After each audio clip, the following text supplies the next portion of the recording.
আওয়ামী লীগের যারা ধরেন ক্লিন আছে বা যারা এই হত্যাকাণ্ডে জড়িত না তারা কি অনুতপ্ত হয়েছে?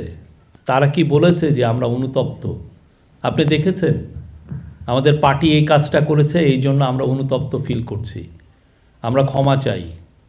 এটা তো মানে আপনি কিলিংগুলো দেখেন না, আপনি ৭১টা শিশুকে তারা মেরেছে, মানে হেলিকপ্টার দিয়ে আপনি উপরে যাচ্ছেন, হেলিকপ্টার দিয়ে আপনাকে মারছে। না, আওয়ামী লীগ তাদের পার্টির সম্পদ না হলে আওয়ামী লীগের কে এসে বলছে যে আমি হাসিনার লিডারশিপ মানি না, আমি একটা ক্লিন লিডারশিপ চাই? কে এসে অনুতপ্ত হচ্ছে? বরঞ্চ এদের অনেকে মিথ্যা কথা বলছে।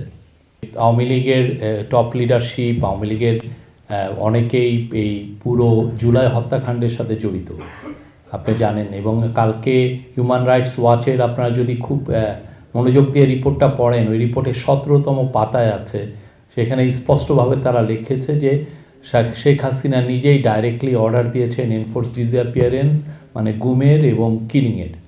তো তারা অফিসারদের সাথে কথা বলেছে, অফিসাররা হিউম্যান রাইটস ওয়াচকে জানিয়েছে।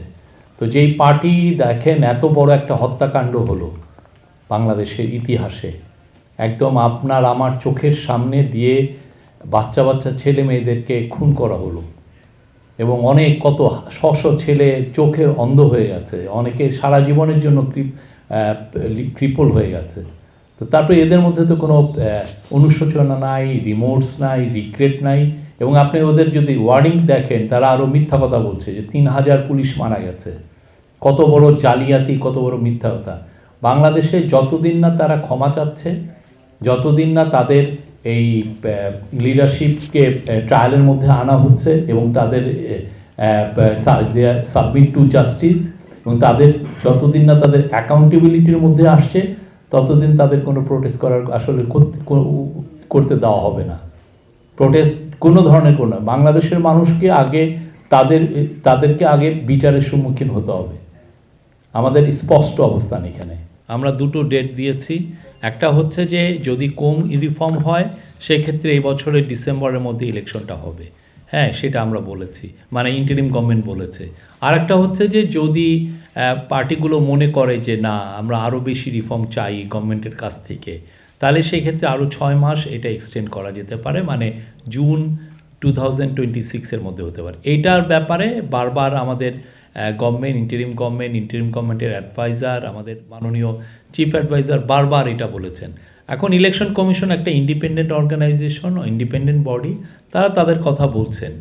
আমার মনে হয় যে এটা নিয়ে সামনে আরও কথা হবে। এই স্পষ্ট একটা যখন আসবে স্পষ্ট ডেট আপনারা শুনবেন। বাট তার আগে যেটা খুবই প্রয়োজন বা যেটা নিয়ে কাজ হচ্ছে, সেটা হচ্ছে যে রিফর্ম। সেই রিফর্মের আমরা আশা করছি যে এই মাসের ফেব্রুয়ারি মাসের মাঝ বরাবর সমস্ত রিফর্মের রিপোর্টগুলো পাওয়ার পরে কনসেনসাস কমিশন কাজ করবেন। ওইটার পরে রিফর্মের উপরে অনেকগুলো নির্ভর করবে আসলে এক্স্যাক্টলি কবে ভোটটা হবে। আজকে বিএনপির স্থায়ী কমিটির সদস্য সালাউদ্দিন আহমেদ বলছেন যে যদি নির্বাচন বিলম্বিত করে সরকার, সেক্ষেত্রে তাদেরকে জনগণের কাছে জবাব দিতে হবে কেন বিলম্বিত করা হচ্ছে। এবং গণ অধিকার পরিষদের সভাপতি যিনি বিপি নুরুল হক নূর, তিনিও বলছেন যে এই সরকার, আপনার নির্বাচিত সরকার ছাড়া দেশকে এখন সামাল দেওয়া যাচ্ছে না, এটাও তিনি অভিযোগ করেছেন। আপনাদের অবস্থানটা যদি আমি লাস্টের দেশকে তো 6 মাস ধরে ভালোই সামাল দেওয়া হচ্ছে, ঠিক না? আপনি এই গভর্নমেন্টের এগেনস্টে কোনো অভিযোগ পেয়েছেন?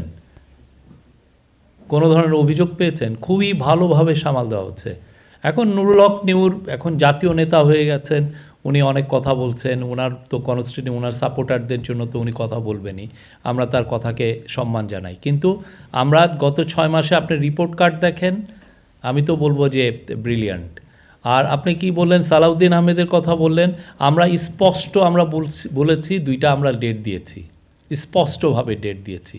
এখানে কোনো ধরনের কোনো অ্যাম্বিগুইটি নাই। আপনারা কম রিফর্ম চান, তাহলে ডিসেম্বরের মধ্যে ইলেকশন হবে। আপনারা বেশি রিফর্ম চান, আগামী জুনের মধ্যে হবে। এর বাইরে তো আমাদের আর কি বলবো? এটা আমার মনে হয় এটা নিয়ে 133তম বার আমি এটা বললাম। হ্যাঁ, তো এইটা তো না। আর আপনি কি বলছিলেন আর একটা জন্য? হ্যাঁ, ভিসা সংক্রান্ত বিষয়, আমার বিষয়টা আমি জানি না। ইন্ডিয়া তো বলছে যে তারা আস্তে আস্তে ভিসা বাড়াচ্ছে, তারা আমাদের বিক্রম মিস্ত্রি যখন এসেছিলেন তারা বলেছিলেন যে এটা সংখ্যা বাড়াচ্ছে। ইউএইটা আসলে সত্যি 5ই অগাস্টের পরে হয়েছে কিনা আই এম নট শিওর। এই বিষয়টা আমি ফরেন মিনিস্ট্রির কাছ থেকে জেনে নিব। বাট ইউএই থেকে আপনারা দেখেছেন তো ইউএইতে যে মানে কিছু আমাদের ভাই বোনরা যারা প্রোটেস্ট করেছিলেন তাদেরকে জেল হয়েছিল, অনেকের যাবজ্জীবন হয়েছিল। প্রফেসর ইউনূসের অনুরোধে ওইখানের যে আমির মোহাম্মদ বিন জায়েদ উনি কিন্তু সবাইকে মাফ করে দিয়েছেন, সবাই এখন বাংলাদেশে এসছে। এবং সামনে যে ওয়ার্ল্ড গভর্নমেন্ট সামিট একটা হওয়ার কথা এই ফেব্রুয়ারি মাসের প্রথমার্ধেই, এবং সেই সময় মাননীয় অ্যাডভাইজার যাচ্ছেন, আমরা আশা করছি উনি এখানে যাবেন। গেলে আপনি দেখবেন যে আরও তাদের সাথে আমাদের সম্পর্ক আরও ভালো হবে, উন্নততর হবে।